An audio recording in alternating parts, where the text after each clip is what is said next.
आरव और काव्या एक दूसरे से बेहद प्यार करते थे। उनका रिश्ता इतना गहरा था कि उन्हें देखकर हर कोई कहता था कि ये कभी अलग नहीं होंगे। लेकिन एक रात बारिश और अंधेरे के बीच दोनों के बीच एक छोटी सी लड़ाई हुई और गुस्से में आरव ने काव्या को नदी के किनारे अकेला छोड़ दिया।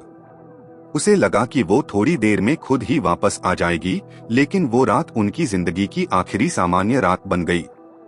अगले दिन काव्या का फोन नदी के पास मिला, लेकिन वो खुद कहीं नहीं मिली।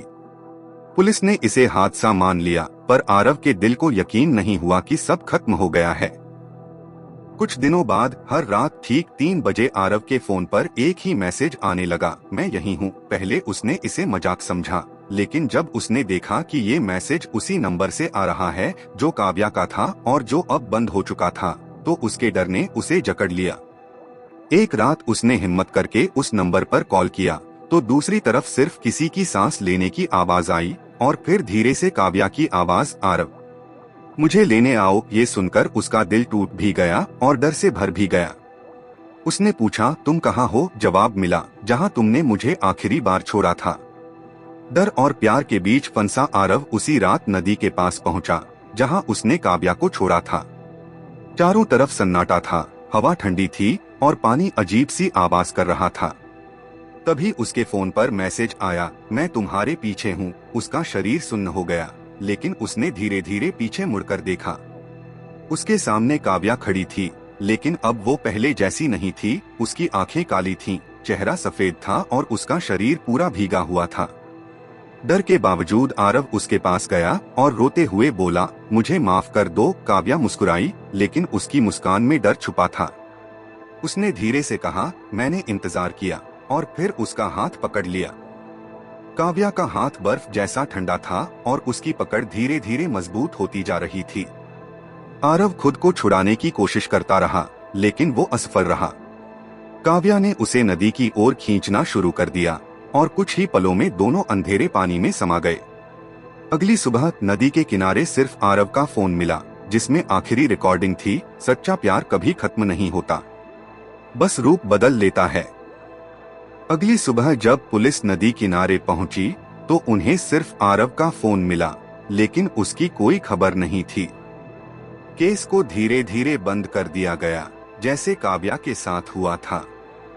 लोगों ने इसे भी हादसा मान लिया, लेकिन कहानी यहीं खत्म नहीं हुई। कुछ दिनों बाद उसी इलाके में रहने वाला एक लड़का समीर देर रात अपने फोन पर वीडियो देख रहा था। अचानक ठीक 3 बजे उसके फोन पर एक अनजान नोटिफिकेशन आया, एक वीडियो फाइल जिसका नाम था प्ले मी। पहले तो उसने नजरअंदाज किया, लेकिन जिज्ञासा में आकर उसने वीडियो खोल दिया। वीडियो शुरू होते ही उसका दिल जोर से धड़कने लगा, क्योंकि उसमें जो दिख रहा था वो किसी कैमरे का नहीं, बल्कि पानी के अंदर से रिकॉर्ड हुआ था। धुंधला सा दृश्य, अंधेरा पानी, और फिर धीरे धीरे 2 आकृतियां सामने आईं। वो आरव और काव्या थे, लेकिन जिंदा नहीं।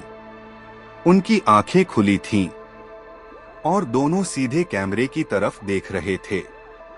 अचानक वीडियो में काव्या का चेहरा और पास आया और उसने धीरे से कहा, हम अकेले नहीं हैं। समीर के हाथ से फोन गिर गया, लेकिन वीडियो अभी भी चल रहा था।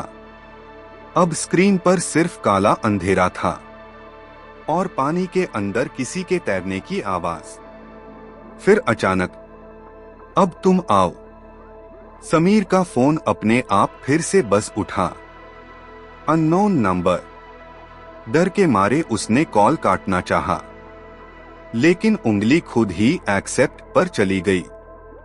फोन से आवाज आई, 3 बजे, नदी के पास। अगली सुबह समीर के घर वाले उसे ढूंढ रहे थे। उसका फोन उसके बिस्तर पर मिला और उसमें आखिरी मैसेज था, प्यार अब फैल रहा है। समीर के गायब होने के बाद पूरा इलाका डर से भर गया था। अब ये सिर्फ एक हादसा नहीं रहा, लोग इसे नदी का श्राप कहने लगे थे। पुलिस बार बार केस खोलती, लेकिन हर बार वही नतीजा, कोई सबूत नहीं, कोई गवाह नहीं, सिर्फ एक फोन और एक मैसेज। इसी बीच इस रहस्यमय घटनाओं में दिलचस्पी लेने लगी नैना, जो एक यूट्यूब क्रिएटर थी और सच्ची डरावनी कहानियों पर वीडियो बनाती थी। उसे ये सब सिर्फ कहानी नहीं लगा, उसे लगा इसके पीछे कोई गहरा सच छुपा है। नैना ने समीर का फोन हासिल किया और उसमें वो वीडियो देखा जो पानी के अंदर से रिकॉर्ड हुआ था। उसने ध्यान से देखा। इस बार उसे एक नई चीज नजर आई। वीडियो के आखिरी सेकंड में पानी के पीछे जैसे कोई और खड़ा था, कोई तीसरी, चौथी, शायद कई परछाइयां। ये देखकर उसके रोंगटे खड़े हो गए। उसने फैसला किया कि वो खुद उस नदी के पास जाएगी। उसी समय 3 बजे। रात गहरी हो चुकी थी। आसपास कोई नहीं था, सिर्फ हवा की आवाज और बहते पानी की गूंज। नैना ने कैमरा ऑन किया और रिकॉर्डिंग शुरू कर दी। अगर मेरे साथ कुछ होता है तो ये वीडियो सब सच बता देगा। तभी उसका फोन बजा, अननोन नंबर। इस बार उसने बिना डरे कॉल उठाई और कहा, मैं आ गई हूँ। कुछ सेकंड तक खामोशी रही, फिर धीरे से आवाज आई, तुम सच जानना चाहती हो? अचानक नदी का पानी हल्का हल्का हिलने लगा और उसमें से एक आकृति बाहर आने लगी। फिर दूसरी, फिर तीसरी।